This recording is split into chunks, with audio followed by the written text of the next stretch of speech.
Okay, so in this video I'm going to correct the questions on page 124. Right, let's start off. So the perimeter of a rectangle has a constant value of 40 centimeters, so the perimeter is 40. One side is a length of x, and this length is increasing at 0.5 meters per second. Fair enough. So what are we looking for? Well, in question, or the first part, it says find in terms of x an expression for the area of the rectangle. Let's draw the rectangle here. We have x, we call that y, y. So this plus this plus this plus this must equal 40. Okay, and we want an expression for the area. Area is length multiplied by width. So in this case it's x multiplied by y, okay, equals area. However, they want it in terms of x, so we can't just give them this, because this is given it in terms of x and y. Right, so not that easy. Right, here's what we'll do. Let's say x plus y equals 40. Simplifying that, 2x plus 2y equals 40. I want it in terms of x, so 2y equals 40 minus 2x. Divide by 2 the whole way across. So there we go. There it is in terms of x. 20 minus x. Right? So instead of writing in y here, we'll write 20 minus x and 20 minus x. Okay, so remember area, we're looking for area, an expression, there's an expression for the area. So area is length by width, so we can say it's x, okay, which is the length, multiplied by the width, which is 20 minus x. And if we multiply that out, we get 20x minus x squared, and that's area equals that. Okay, so next bit then, find the rate at which the area, so rate at which the area is increasing at x equals 3. Alright, well, rate, so think about it. What do we want? We want dA, the difference in area, over time. Okay, because remember, when we hear the rate, it's all, instinctively we think time. So that's what we want. Now, what do we have? Let's go back up here. If we look here, we have the length x is increasing at a rate of 0.5 meters per second. Okay, so that's the change in x over time. So we have dx dt. Now multiply that by something here that I can start cancelling out. That'll get me back to this. So with that in mind, I will say I need dA dx. Why is that? Well, because if I cancelled this and this, I would get back to dA dt, which is what I want. Right? Okay, so let's go. dA dt is what I want. As I said already, I have this dx dt. dx dt is here, 0.5. So 0.5. Multiply that by dA dx, which is the difference in area and based on the difference in the x. Well, look, I have the area in terms of x here, so I just need to differentiate it to get this. So A equals 20x minus x squared, so dA dx equals 20 minus 2x, so 20 minus 2x. dA dt then equals, 0.5 multiplied by 20 is 10, and 0.5 multiplied by minus x is minus 2x is minus x. So there's our function for the difference for the rate of change of the area, or dA dt, another way of putting it. I think I had to put in, yeah, I did. I had to find the rate at which the area is increasing when x is 3. So put in 3 here. So 10 minus 3, which is 7. And remember, it will be the rate at which the area is increasing, so centimeters squared per second, because it's time. So that's that done. Okay, next question. So it says the path of football is given by the equation this. Now they don't tell us what y is and they don't tell us what x is, but it doesn't really matter. If dx dt is 10 root 2, find dy dt when x is 10. Okay, so what do we want? Well, we want dy dt equals, we have dx dt.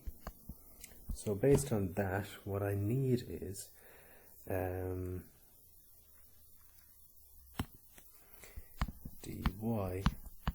dx. And how did I know that?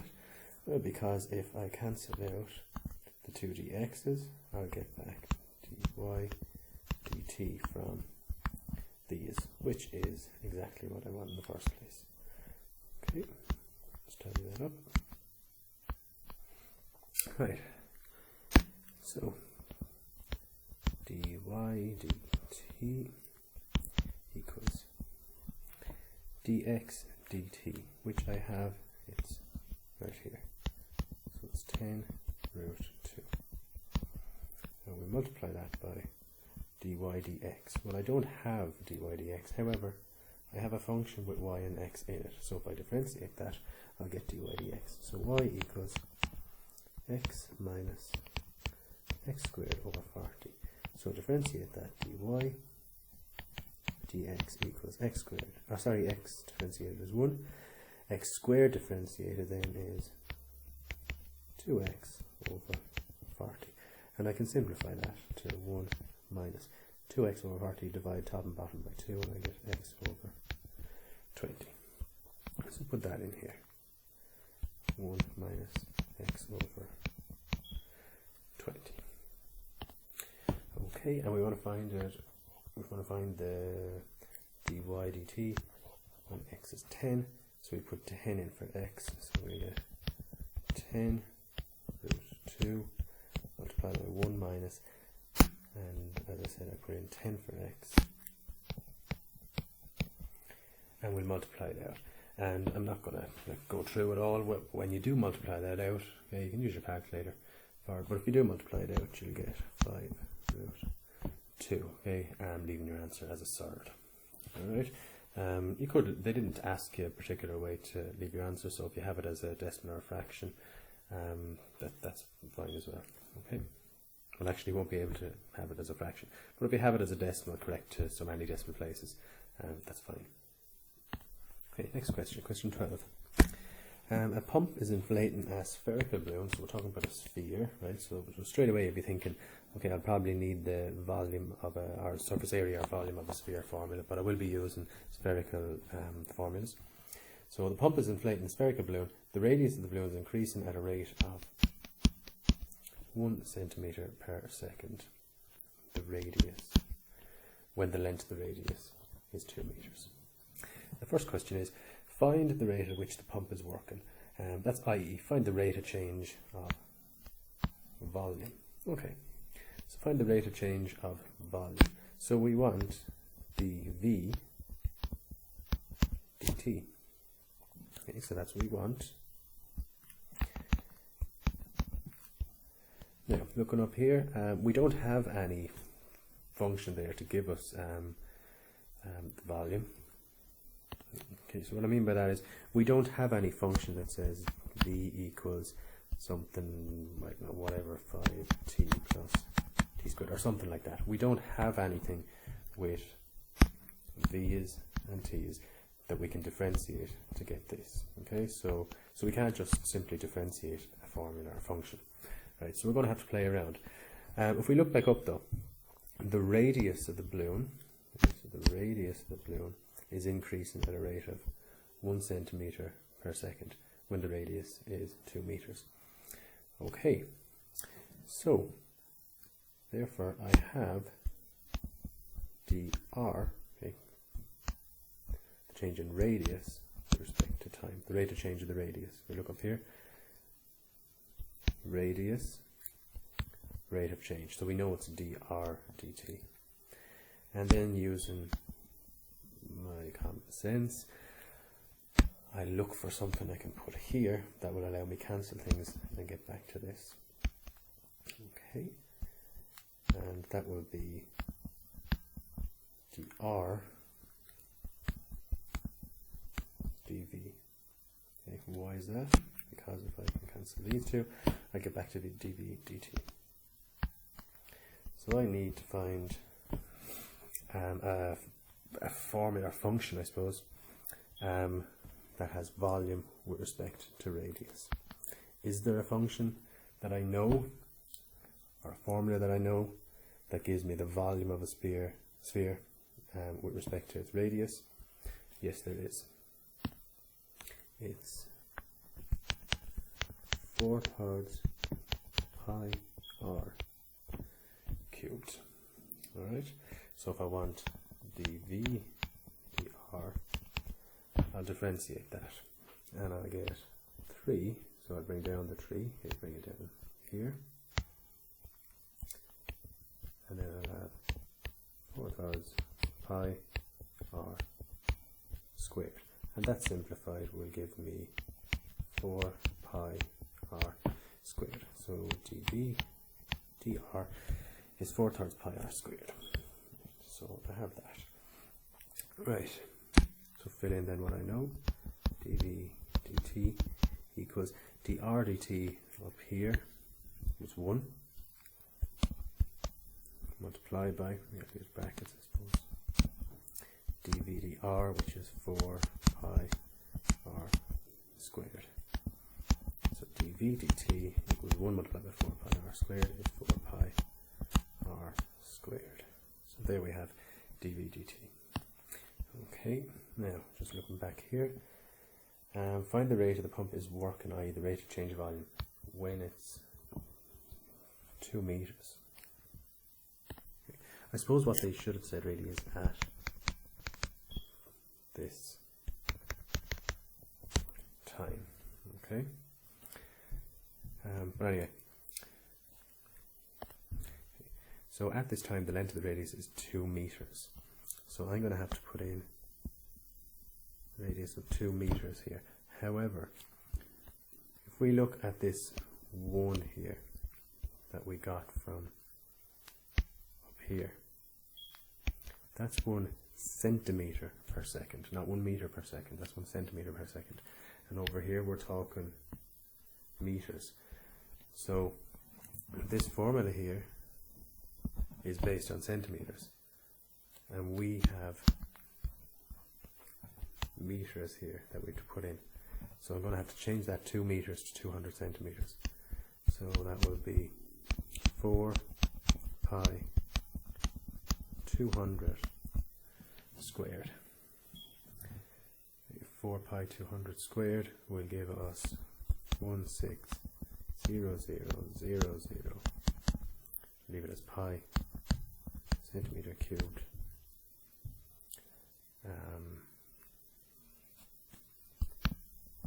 per second.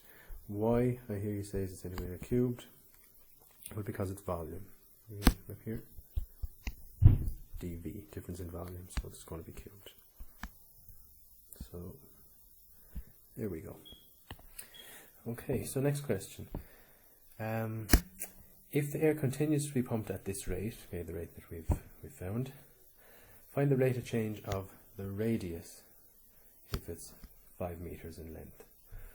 Okay.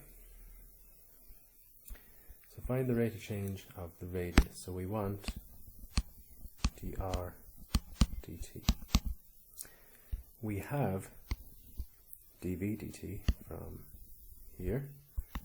So we put that in. And we'll see if we can get something here to cancel out. If we put a dv here and a dr here, well then they would cancel to give us dr dt, so that's perfect.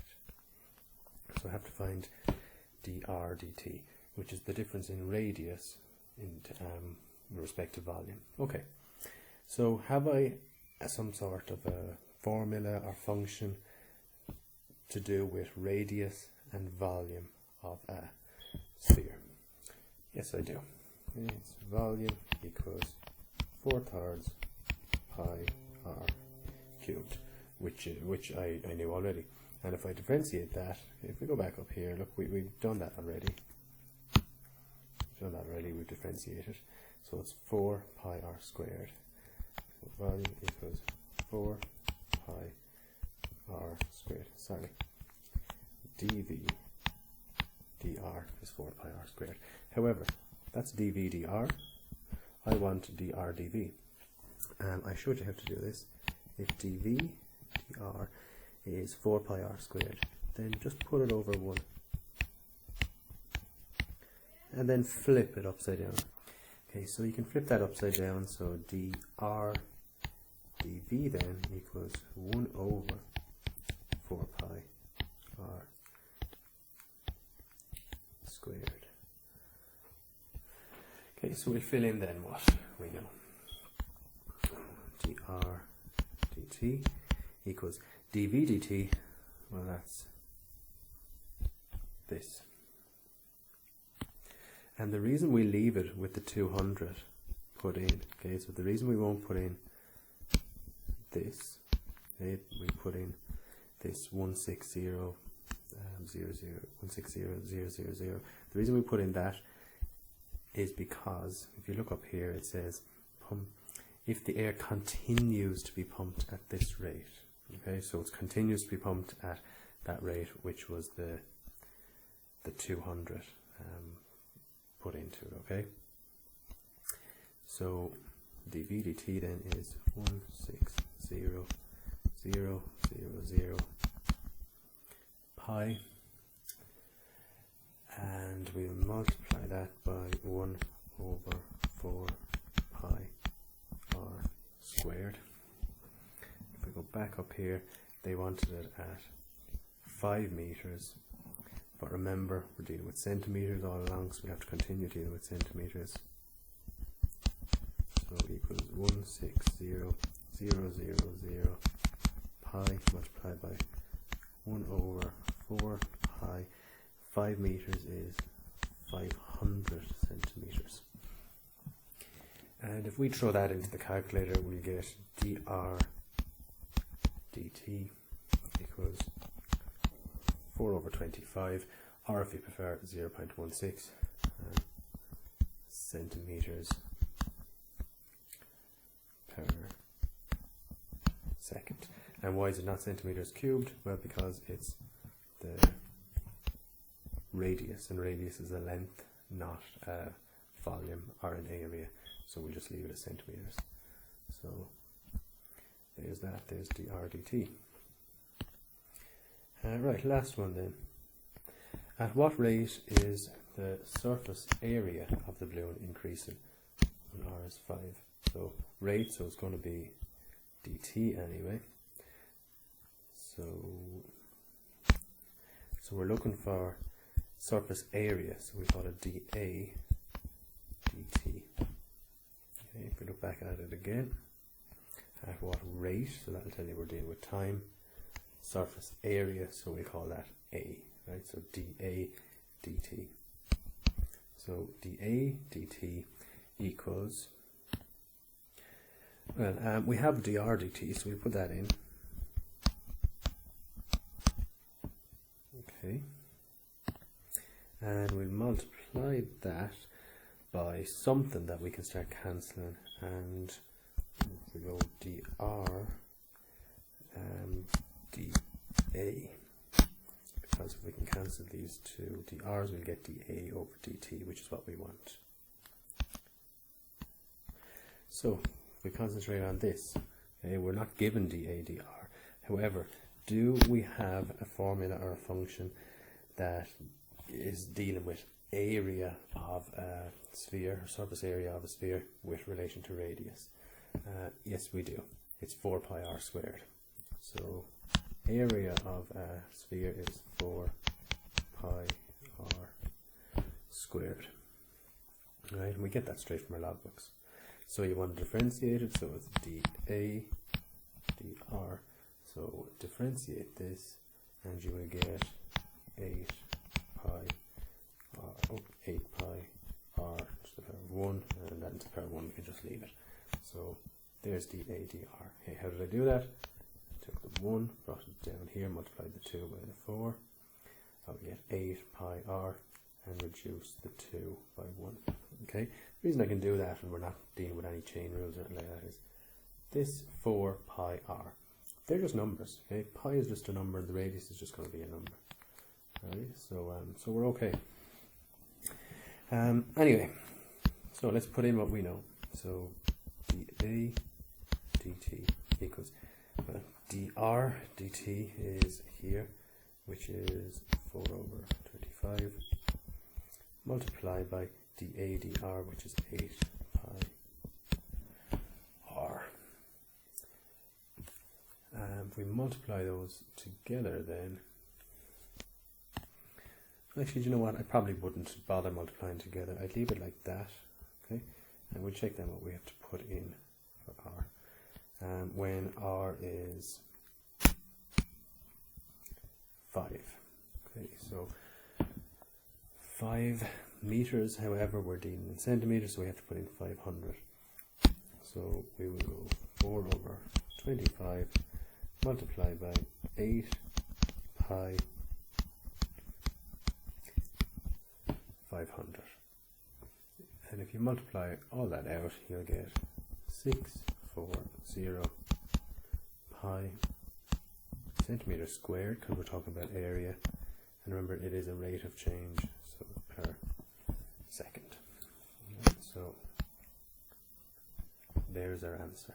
Right, now, that question is as tricky as you're going to get, because it's very, very wordy. Okay? It requires you to do a lot. It requires you to really, I suppose, focus in on what you're being asked, and one little mistake could mess you up big time, right? So that's a tricky enough question. Okay, next question then. A 10-meter ladder. Okay, so here's the ladder, and it's always going to be 10 meters. Okay, it's not one of these extendable ladders, so it's always going to be 10. Leans against a vertical wall. The top of the ladder is at a height of 8 meters. So from here to here is 8 meters in height. And it's slipping down the wall at a rate of 1 meter per second. Okay, so if you can imagine, this ladder is 10 meters in length. It's hitting the wall at 8 meters high, but every second it's slipping down 1 meter. Right, so after 1 second it's going down to 7 meters, and after another second it's going down to 6 meters. But if it goes down to, let's say, here to 7 meters, well, it's not going to stay in that position. It's going to be going out somewhere here. Alright? So just bear that in mind. So the smaller this y value becomes, okay, so every second, remember, that y value, okay, is going to be getting smaller. It's going to be taken away from the 8. The bigger this x here gets. Alright, and x is the distance that's going out that way. Okay, y would be the bit that's getting taken away. Alright, so just bear that in mind. Right, well, first of all, I would like to know what the length of this is, bearing in mind that at this point in time, this is 10, this is 8. Well, using Pythagoras' theorem, okay, you should be able to find that this will be 6. So at this particular time, right, before the before the ladder starts slipping, we have a triangle of 10, 8 and 6. However, when the ladder slips, this is going to go to 7. This will stay at 10. And I can use Pythagoras' theorem to find out then how far out this is after going. Okay, it's not going to go just one more. Alright? But rather than using Pythagoras' theorem the whole time, I'd love to have a function or a formula that would allow me to just plug in the value of y or x and see how far it's after coming out. Okay, so I'm going to try to do that. Okay, so here's what I'm going to do. Okay, get rid of all of this, right? And I just want to redraw out this just as a triangle. So that'll always be 10. This will be 6 and this will be 8. Okay, so over time then, this 8 is going to get smaller. So I'm going to say it's going to decrease by y every so many seconds, okay? And this 6 is going to get bigger. Right? It's going to increase by x. So from here, all the way out here, this is going to be the difference in x over the difference in time, dx dt. Alright? And that's what I'm looking for. Because look up here, at what rate is the foot of the ladder sliding along the ground? So we're looking for the rate that the foot of the ladder, so here it is, I have it in yellow, is sliding along the ground. Okay, and remember, this was the x, this was the y. So that would be the difference in x with respect to time. Alright, I hope you can get your head around that. Okay, potentially it's a tricky enough concept, right? But anyway, so what we're looking for then is dx dt. What do we have? Well, let's look up here at this. The top of the ladder is at a height of 8 up the wall and is slipping down the wall at a rate of that. So this is slipping down, so we're getting dy, the change in y, over time. So we write that in, okay, because we know that. dy dt. And we need to multiply that by something. If we multiply that by dy dx, well then we'll be able to cancel these and we get back to our dx over dt, which is this. Okay, so that's, we picked the correct, I suppose, the correct functions to differentiate this and this. Right, so we need then dx dy. We need the difference in x with respect to y. Okay, so let's look at this again. Okay, we're thinking Pythagoras' theorem here straight off.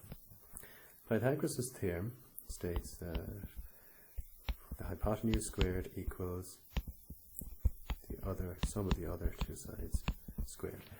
However, that would be just for that triangle at that particular point. But this triangle is going to change every fraction of a second even, okay? Because it's going to get, the y value is going to get shorter, it's going to go down, the x value is going to get longer. Right. So here's what we can say. We can say 10 squared, okay? That 10 is never going to change because that's the length of the ladder, equals 8, and that's going to get shorter by y squared, plus 6, and that's going to get longer by x squared. Okay, I hope that makes sense to you.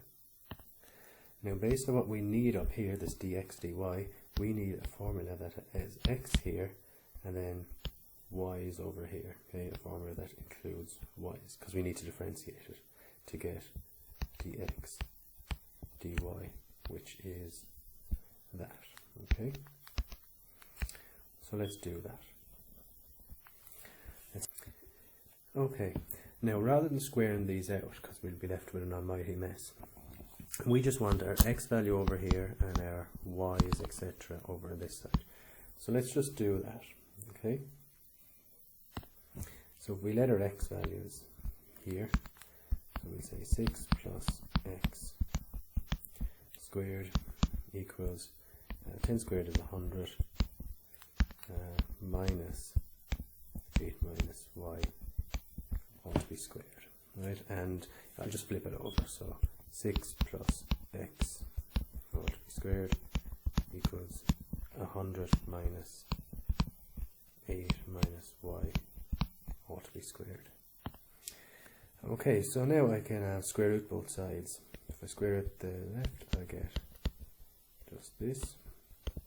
And if I square root the right, the best thing I can do is just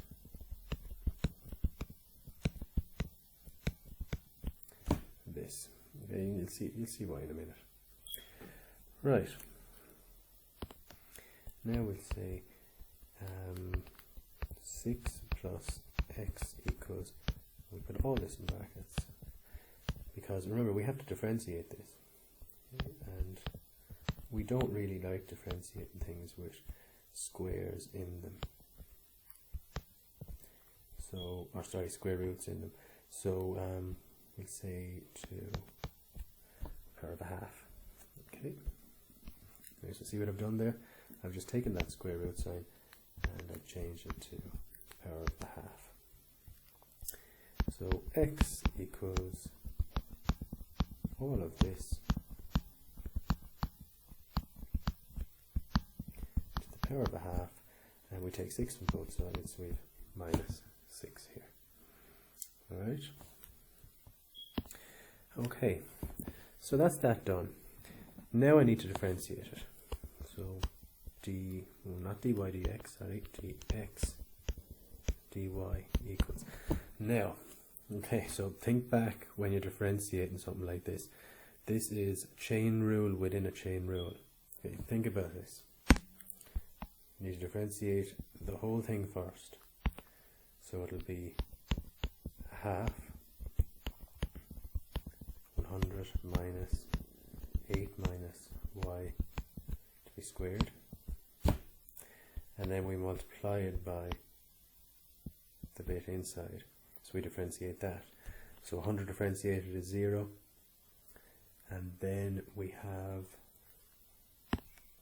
sorry, actually I need to decrease that by 1, so a half decreased by 1 is minus a half. And now concentrate on this bit. So 100 differentiated is 0, and then we have this bit differentiated. Okay, we'll include the minus. Okay, which will be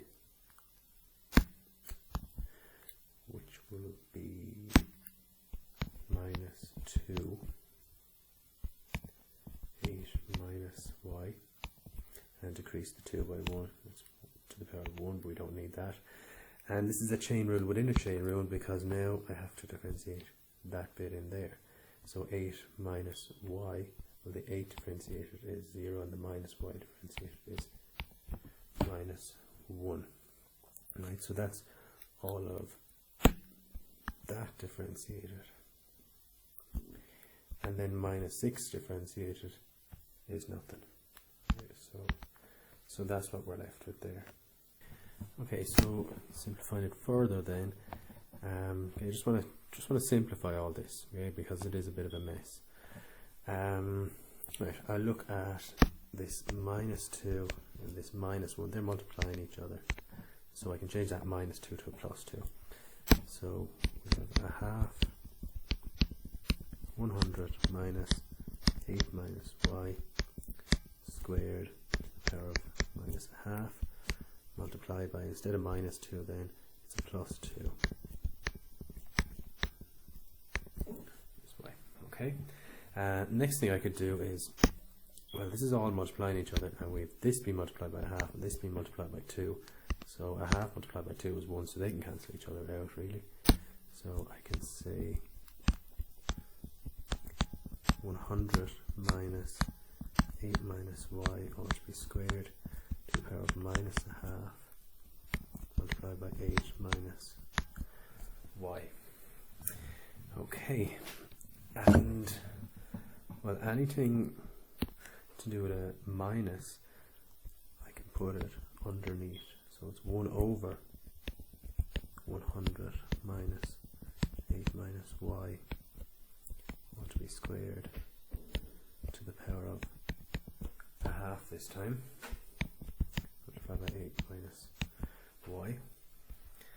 And anything to the power of a half, I can change it to a square root. Okay, it's an awful lot of work now to simplify this. So we have the square root of 100 minus 8 minus y to be squared multiplied by 8 minus y. And just to simplify it further, I can have the 8 minus y on top, and then the square root of 100 minus 8 minus y all to be squared. And that is dx dy. Okay, so there it is in its simplest form. I suppose we could have left it like this, okay, but you're dealing with one big long mess, right? So I had to do all of this just to simplify it to that. Alright, so if we look back up here, what did we want? Here it is, dx dt, so do it over here, dx dt equals dy dt, and dy dt was 1. Multiply that by dx dy, which after all of this we got it, which is this. So we put that in, so it's 8 minus y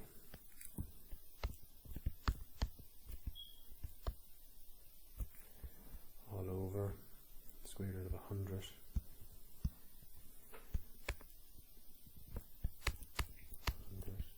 minus 8 minus y all to be squared.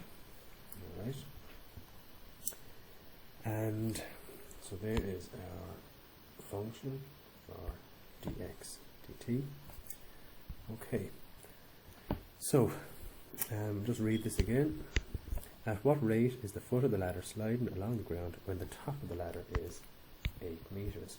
Well, when the top of the ladder is 8 meters, what is y? Remember, y is the amount it's after sliding down. Well, y will be 0. Okay, I hope that makes sense now. If we were asked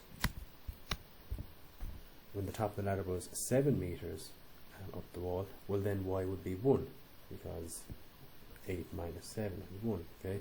But we're not. We're asked when it's 8 meters up the wall, so y is 0. It hasn't slipped at all. Right? So we put in 0 for y here.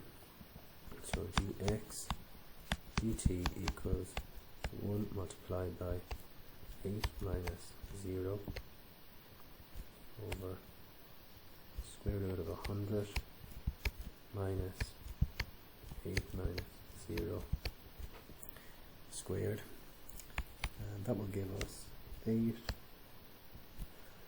over the square root of 100 minus 64, which would give us 8 over the square root of 36, which is 6, which is 1 1/3 meters per second. Okay, so at this point, when the ladder is 8 meters up the wall, it's sliding at 1 1/3 meters per second. Okay, out this way. Okay, so I hope that makes sense. Again, tricky enough questions these. So last question is question 14. It says a cylinder has a radius of r and a height of 4r. Okay, and I've drawn the cylinder here. And what that means is just whatever the radius is, the height is 4 times bigger than that. Express v in terms of r, okay, and hence find dv dr. Okay, express v in terms of r, so we need a function or an equation that will have v equals something, something, something, r. Okay, so here we go. Well, anything to do with a cylinder, expressing v in terms of r is just the volume of a cylinder formula. So volume equals, from our output was pi r squared h. Right. So volume equals pi. The radius is just r, okay, from here. So r squared, and the height then is 4r. So simplifying that, then we get 4 pi r cubed. Right, so there we have expressed v in terms of r. And then we were asked to find dv dr. So dv dr is simply this differentiated. And we will get, well, 3 multiplied by 4 is 12 pi r squared, reduce the power by 1. Okay, if you're confused with that, right, and you think by looking at it you might need to use chain rule or things like that, or quotient rule, no, just think of it this way. The 4 is a number, the pi is also a number. Alright, so if you wanted to change the 4, like 4 pi is simply a number, right? We could change it into 12.56y plus 4 multiplied by 3.14 equals 12.56, I think, r cubed, and then we'd multiply the 12.56 by 3, and we'd get something like maybe 38-ish r squared. Okay, so that's a bit messy. Okay, so that's the best way to do it. Alright, so just in case you're confused there. Right, so we've done that. We have dv dr. Right, last bit then. The radius is increasing at a rate of that when the radius is 6 centimeters. Find the rate at which the volume is increasing. Right, so what do we want? We want the rate at which the volume is increasing, so dv dt. We have the rate at which the radius is increasing, so we have dr dt. Okay, that's that when it's at 6 centimeters. Okay, and we need then to get something here, okay, that will cancel out to give us back this. dv dr will do that first, okay, and that's very handy because look, we have dv dr already, so we'll fill in what we know. So dv dt equals dr dt at 6 seconds is 0.5, and we can put that in because look, if we look down here, find the rate at which the volume is increasing at this time, so it's at 6 seconds, so we can put in that at 6 seconds. Multiply by dv dr, which is 12 pi r squared.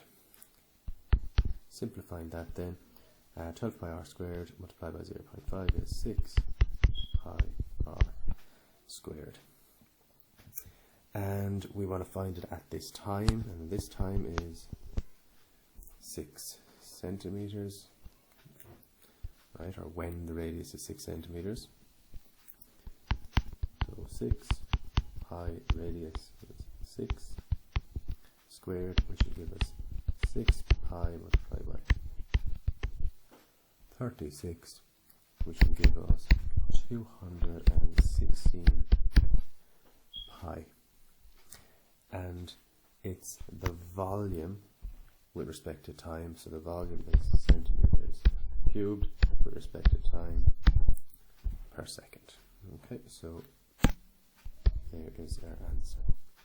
Right, this is the trickiest, really, lads, of what we'll be doing in the differentiation section. Okay, so bear with it and try your best, but don't beat yourself up over it if you find it tricky, because most students do. Okay, thanks, guys.